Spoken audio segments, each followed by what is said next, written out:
작업 능력이 좋다라고 하는 것은 아이의 이해력, 관찰력, 사고력, 집중력이 좋아지고 있다는 뜻일 수도 있을 것입니다.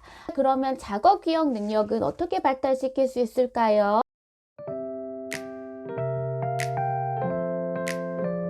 안녕하세요. 놀이치료사 유은입니다. 저는 놀이치료가 주 전공이지만 그 외에 다른 일들도 진행하고 있습니다.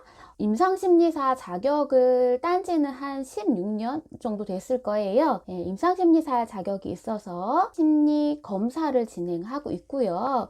그렇다 보니 아이들의 지능 검사도 진행하고, 그리고 또 제가 놀이치료사다 보니까 놀이평가를 진행하고 있습니다.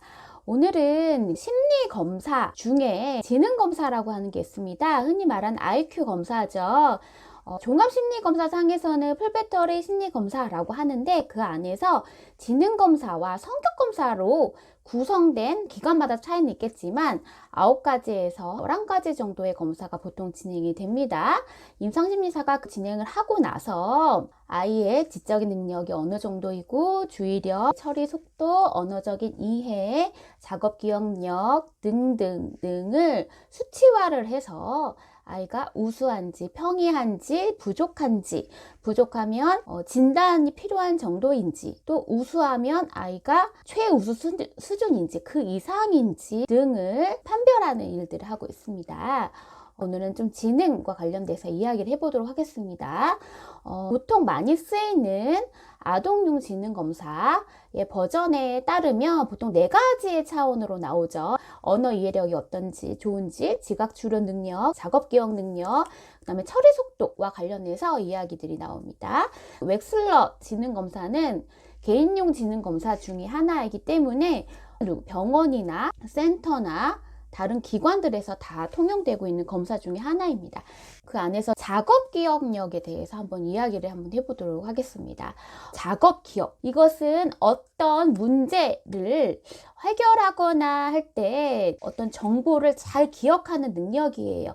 우리가 공부를 잘하기 위해서는 어떤 학업적인 지식이나 공식이나 아니면 이론적인 배경이나 여러 것들을 배우는데, 그것들을 내 안에 잘 기억할 수 있게 해주는 능력이 이 작업 기억 능력이라고 하는 것이죠. 이 작업 기억 능력이 월등한 아이일수록 배웠던 지식들을 잘 상기시킨다는 거죠.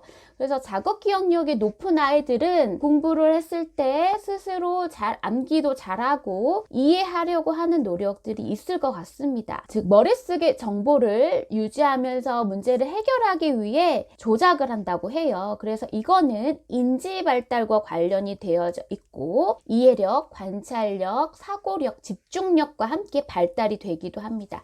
작업 능력이 좋다라고 하는 것은 아이의 이해력, 관찰력, 사고력, 집중력이 좋아지고 있다는 뜻일 수도 있을 것입니다. 그러면 작업 기억 능력은 어떻게 발달시킬 수 있을까요? 이야기를 통해서 발달시킬 수 있습니다. 이야기를 들을 때 아이는 이해력, 관찰력, 사고력, 집중력이 발달이 되어 잘 들어야 되는 거죠. 그래서 어린 시절에 저는 아이들한테 어떤 이야기를 들려주고, 무슨 일이 일어났지, 누가 나왔지, 어떤 일들이 벌어졌지, 넌 어떻게 이야기하고 있는지 물어보고 답하고, 이런 것들이 대부분 작업 기억력을 확 촉진하는 활동이다 라고 할 수 있습니다. 이런 것들은 단번에 길러지기보다는 훈련을 통해서 아이들을 나름대로 어떤 정보에 대해서 잘 기억할 만한 전략들을 아이들을 생각을 하게 됩니다. 이런 작업 기억력 활용하는 능력들은 아마 초등 고학년기 때부터 조금씩 나타나기 시작이 될 거예요. 왜냐면 학습을 조금씩 이제 해야 되는 시기이기 때문에 자기가 들었던 내용들을 잘 정리도 해야 되는 것이고, 또 적절한 용어도 써야 되는 것이고, 이야기의 내용을 잘 정리할 줄 알아야 되는 추론력도 생길 수가 있습니다. 머릿속에 정보를 유지하면서 이 문제를 해결하기 위한 조작 능력이라고 했잖아요. 그것은 보통 우리가 많이 썼어요. 학창시절에 암기 과목을 공부할 때 까먹지 않기 위해서 흔히 사용하는 방법이죠. 뭐가 있었을까요? 반복해서 말하거나 써서 외우는 거. 그때 뭐였지? 이거는 왜 그랬었는지 스스로 기억을 더듬어 가면서 써서 외우는 거. 비슷한 특성들을 묶어서 기억하는 방법이 될 수 있겠고, 어떤 상황이나 장면을 떠올리면서 기억하는 모습이 될 수 있습니다. 그리고 각 단어, 각 문자의 첫 글자씩만 따서 외우는 방식도 작업 기억력을 촉진하는 것일 수 있겠죠.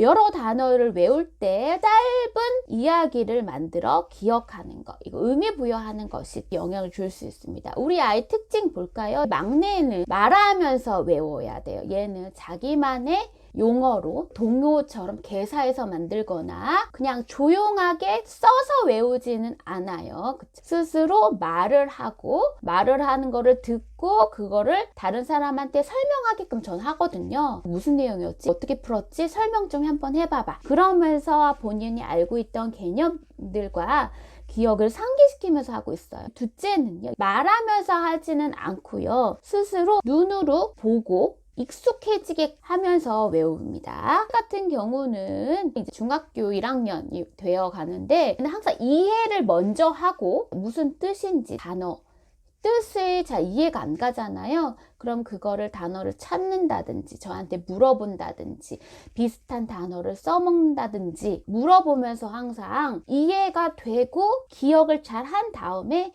눈으로 외우는 타입입니다.